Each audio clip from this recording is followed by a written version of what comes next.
Update the folks on the latest advisory, and it's not good news for Florida. It's terrible, in fact. It's gone through rapid intensification, and yes, indeed, it looks like it's going to be a Category 4, strengthening as it makes landfall sometime in the early afternoon on Wednesday. Right now, this storm continues to move northward. They're not getting the effects there right now, but look at this system. It has got a well-defined eye now. Reconnaissance aircraft indicating rapid intensification. So it is on the verge of becoming a Category 4 within the next several hours. You can see the tightly wound eye. It looks very symmetrical at this point. It's got excellent outflow above the storm, meaning it can intensify quite significantly before it makes landfall. On top of that, it's very symmetrical, meaning there's no shear going on anymore. That also will allow it to strengthen. On top of that, it's moving over water temperatures, which are 85 degrees or warmer as it makes its way northward now, right on into, it looks like, Panama City and Apalachicola. Now let's go ahead and look at the latest as far as the winds.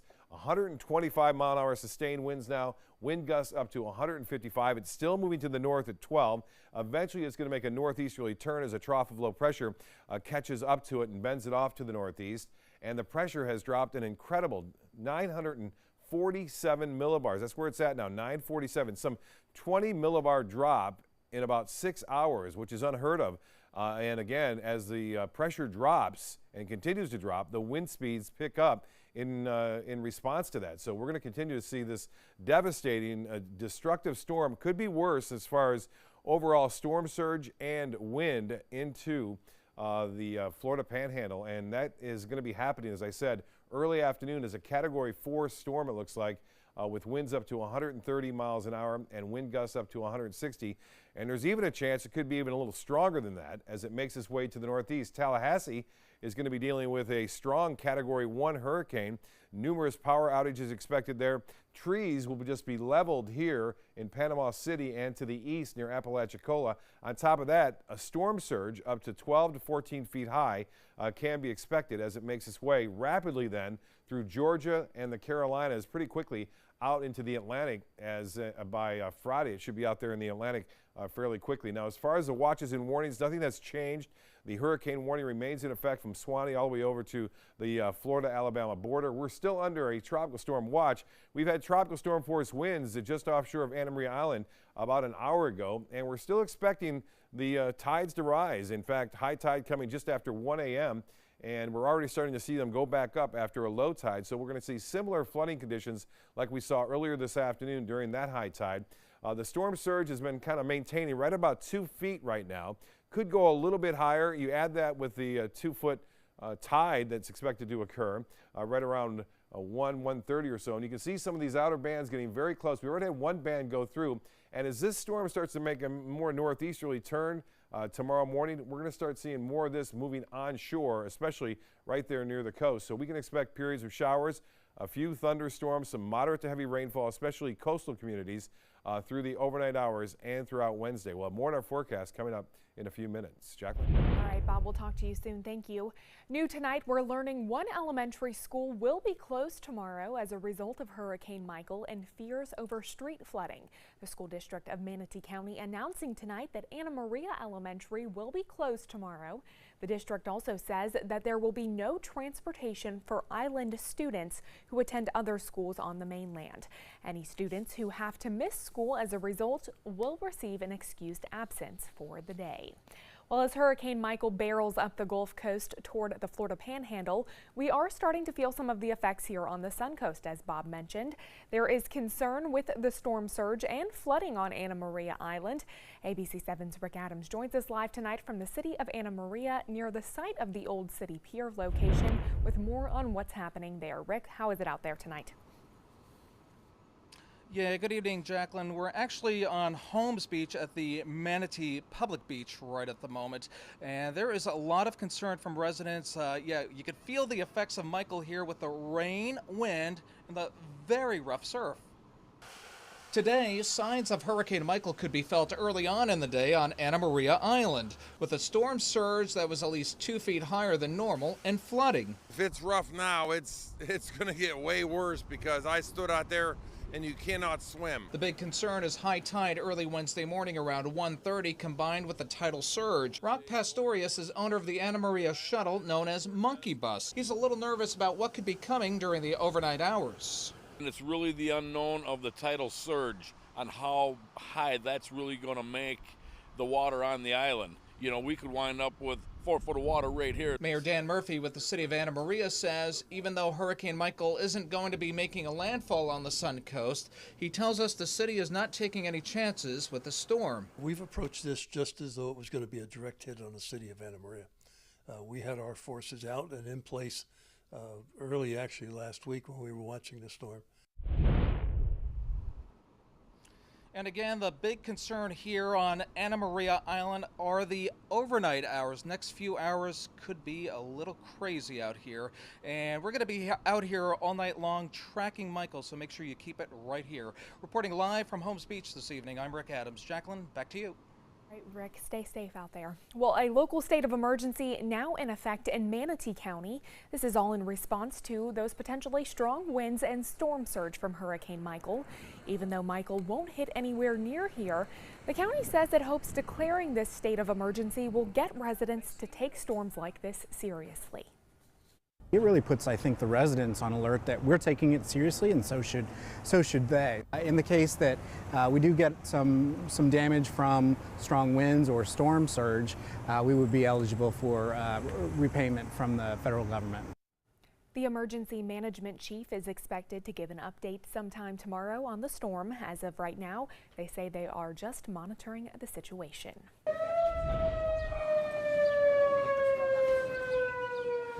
What you heard right there was warning signs earlier today in Cedar Key. That's about 3 hours up the coast from downtown Sarasota.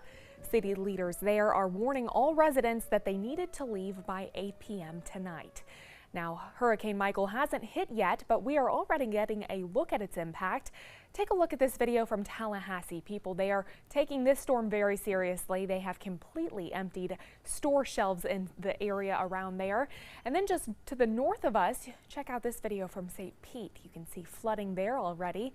Looks like the driver in this video just driving on a river, it almost looks like. And here at home, we're also getting that flooding as well. This is Bayfront Park in Sarasota earlier today. The city says flooding is also being seen at Ken Thompson and Eloise Worland parks. Now, being here on the Gulf Coast, we don't normally see these kinds of waves, but look, surf's up at Venice Beach. This is what the surf looked like tonight. Hurricane Michael giving surfers in the area a chance that they don't often get. Well, Duke Energy estimates that Hurricane Michael could leave hundreds of thousands of Floridians without power. The electric company estimating about 100 to 200,000 outages. They got those numbers based off a storm modeling tool. With that kind of impact, the company says it has mobilized 7,000 personnel. Here on the Sun Coast, Florida Power and Light standing by. If you drove by the Sarasota County Fairgrounds today, you may have spotted this fleet of FPL trucks. They are ready to move out as soon as that storm passes. And already states of emergency have been declared in Florida, Alabama, and Georgia. Mandatory evacuations also in effect in some areas, including Panama City Beach, Florida, where we find ABC's Elizabeth Herr with the very latest. Hurricane Michael intensifying in the Florida Panhandle, preparing for a monster storm. The storm is dangerous, and if you don't follow warnings from officials, this storm could kill you. Michael's power already on full display off the coast of Cuba. For hundreds of passengers on board the Empress of the Seas cruise ship, all safe but still in awe. We battled 13 to 15 foot swells last night. There were heavy rains at point. There was lightning out in the distance. The storm already leaving Central America devastated, killing more than a dozen in the region.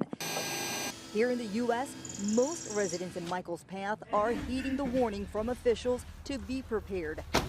Stocking up on food and water while moving anything and everything out of harm's way. I don't want it to sink. I just hauled it back to Georgia and rebuilt the thing. Across Florida, there are voluntary and mandatory evacuations, with officials stressing their concern is the storm surge. The potential of 12 feet of storm surge in some areas is just deadly. You're not going to survive this. Don't take a chance. Officials have said all day, if you have been ordered to evacuate and have not come tomorrow, it will be too late, calling the storm the most destructive in decades. Elizabeth Herr, ABC News, Panama City Beach, Florida. Well, hurricane hunters are back on the ground tonight. The group got a close-up look at Hurricane Michael earlier today as it approaches the Sunshine State. Now, here is what one of the hurricane hunters had to say about this storm. So it is a very strong storm. It seems to be strengthening a little bit.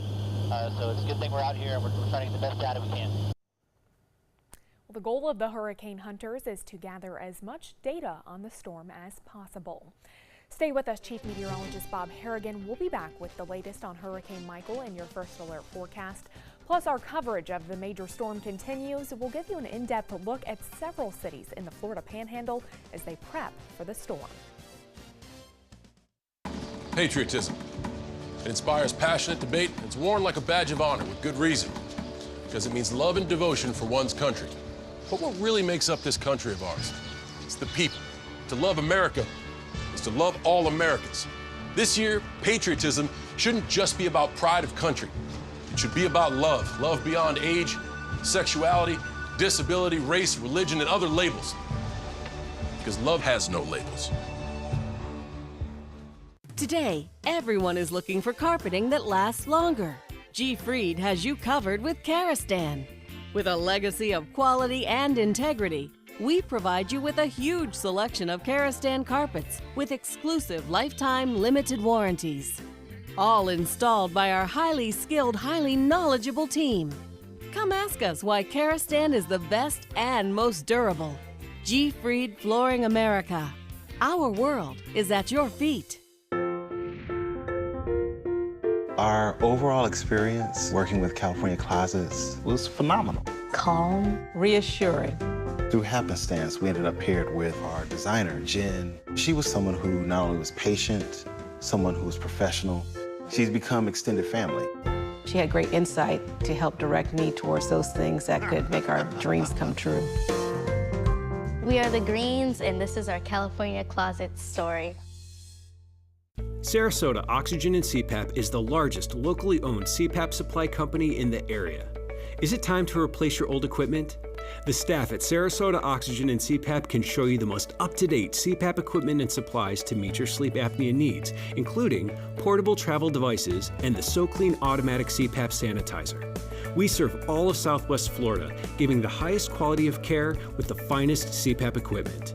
Please visit our website, sarasotacpap.com. Christmas Traditions by Lux Art Silks, where more is merrier. Make your holidays sparkle with style. Browse our amazing showroom, cute collectible cottages, and beautiful Christmas displays. Find the inspiration, selection, and quality you need to deck the halls merry and bright. Christmas Traditions also features the area's largest selection of quality pre-lit Christmas trees, every size, shape, and color, and plenty of decorations to make your home shine for the holidays. Christmas Traditions by Lux Art Silks, where more is merrier. Visit us on New 301, just a quarter-mile north of University Parkway.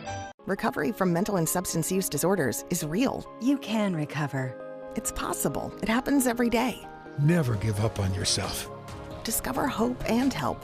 The world is a beautiful place again. Join the Voices for Recovery. For confidential information for mental and substance use disorders, call 1-800-662-HELP. Find out first at 4 with ABC7 News at 4. Weekdays on ABC7.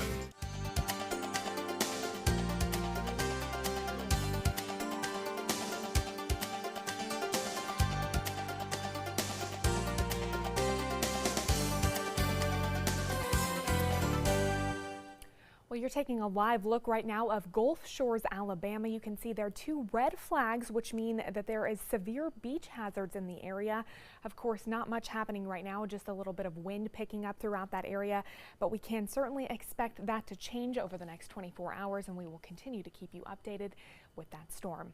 Back to our coverage of Hurricane Michael as it turns towards the Gulf Coast. Several cities in the Florida Panhandle and further inland are now preparing for Michael's impact. We have these reports from our sister stations in the storm's path. Well, the operative word for this stretch of Panama City Beach for today is close, as the sign reflects. So many people who came here on late vacations have gone home. Where we're standing now along Thomas Drive, According to forecasts, by this time tomorrow, we'll be underwater. We're talking about a 6 to 9 foot storm surge here along Panama City Beach. I used to live in Panama City Beach for several years, and I can tell you the locals, they're used to this kind of thing, but I've got the sense that it's different this year. I spoke to the mayor earlier today, and he told me he's extremely worried. He says he feels like this hurricane could be the biggest one Bay County has seen in a long time.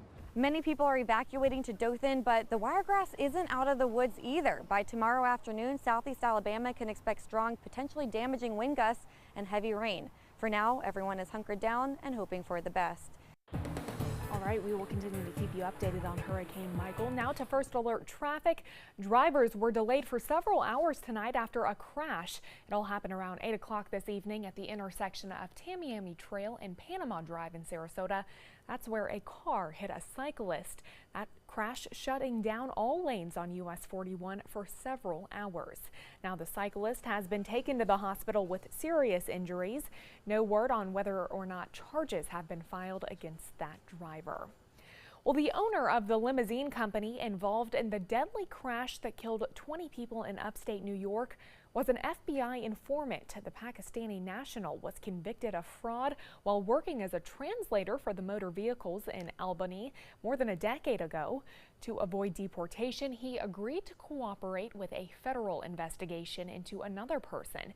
He then became a paid FBI informant in 2007, helping locate Muslims involved in plots against the U.S. He lived in a home supplied by the FBI with surveillance cameras and microphones hidden inside. Records show he testified in at least one federal case. One man is dead, another is rescued clinging to the side of a boat after it capsized in a Central Florida lake. It all happened in Lake Monroe, a large lake popular for boating and fishing near Orlando. Authorities say the man had been hanging onto that boat for an extended period of time. A second man who was also in the boat was found dead about 2 miles away. Florida Fish and Wildlife now investigating that incident. In Washington, President Trump has another cabinet position to fill, United Nations Ambassador Nikki Haley resigning. During a meeting at the White House today, President Trump announced Haley will step aside by the end of this year. That news comes after a Washington watchdog organization called for an investigation into Haley's use of private planes yesterday. Haley stated government officials need to know when to leave a position. She became an ambassador in January of 2017. It has been an honor of a lifetime. I said I am such a lucky girl to have been able to lead the state that raised me and to serve a country I love so very much has really been a blessing, and I want to thank you for that. Trump says Haley told him several months ago that she wanted to take time off. The president plans to name a replacement in the next 2 or 3 weeks. There is just a little time left to register to vote in the upcoming general election.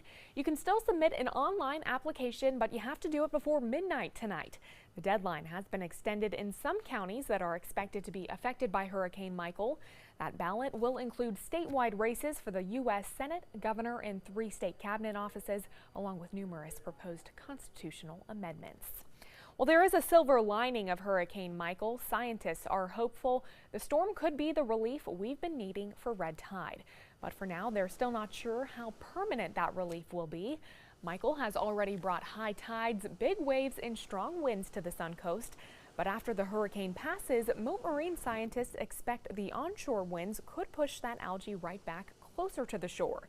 Past hurricanes have both dispersed the blooms and made them worse, so scientists say it is hard to predict what will happen with this one. One thing we know that as the hurricane passes, right now you may notice we have offshore winds. So that's blowing the red tide away from the shore, and even if it were here, we would not be getting any airborne toxin because it's being blown out to shore. ABC7's Chief Meteorologist Bob Harrigan predicts that this storm will be good for the red tide, comparing the toxins to pollution in the air that will be pushed away with these strong winds and surf. And Bob joins us now. While the red tide blowing away may be good, it doesn't look good for those in the Panhandle, is what you're telling us. No, not at all. This is going to be a devastating storm. Billions of dollars of loss, obviously, and if you didn't heed the warnings, if they didn't heed the warnings of the storm surge, that's going to be the biggest deal. We're talking about a 12 to 14-foot storm surge, and most of the people who are killed as a result of hurricanes, it's from storm surge. It's not from the wind. And it's going to be a big windstorm as well, as we saw a Category 4 making landfall sometime later in the afternoon on Wednesday. It's just getting bigger and badder as the time progresses. The pressure drop has been just enormous, 20 millibars in about 6 hours or so. And that's one of the strongest drops I've seen. This storm is getting more and more symmetrical too as it moves over some very warm water in the Gulf of Mexico. Water temperatures 85 to 89 degrees out ahead of it. And the purple here that you see, deep convection. The only thing they can hope for is that it gets to a 4 and then it goes through a concentric eye wall replacement, but there may not be enough time for that. We are seeing the strong storms continue to move off to the northeast. Eventually, this is going to take more of a northeasterly turn, and what that's going to do, it's going to start to bring some of these bands onshore along the west coast of Florida, which will produce some moderate to heavy rainfall at times. Now, the high-pressure ridge is getting eroded somewhat by this trough of low pressure that's approaching. That's going to allow it to move to more of a northeasterly direction and tear across Georgia into South Carolina and North Carolina, and then eventually back out into the Atlantic, where it could intensify once again as it goes over the Gulf Stream. It's going to lose strength pretty quickly, but I think it'll still be a Category 1 or 2 hurricane as it moves through and just to the west of Tallahassee throughout the day tomorrow and through the evening. You can see these bands getting very close. This one's weakening, thankfully. It was pretty strong just about an hour and a half ago. Another one behind it, and we're going to see this start to shift to the east too. Once this center starts to move to the northeast, these banding features are going to get closer to us, and we're going to see a little bit better chance, at least for some coastal showers and storms. We had one brief squall move through earlier. Again, there's some activity just offshore of Anna Maria Island off of Siesta Key. You can see that activity starting to get some lightning. Typically, you don't get a lot of lightning with these storms, but the rain is gone. We had one wind gust up to nearly 50 miles an hour. That happened at 10:16 as a band of showers went through there. And again, nothing going on at Siesta Key. Things are quiet there down into Fort Myers for the time being. But when the storm starts to turn to the northeast, is that I think we'll start to see a little bit more of a chance of getting some of these feeder bands working their way onshore. So Port St. Joe, Panama City, it appears that somewhere there it's going to make landfall. But all the storm surge is going to be to the right of that, and especially near St. Mark's. Tallahassee, as I said, could see 100-mile-an-hour winds there, not out of the question.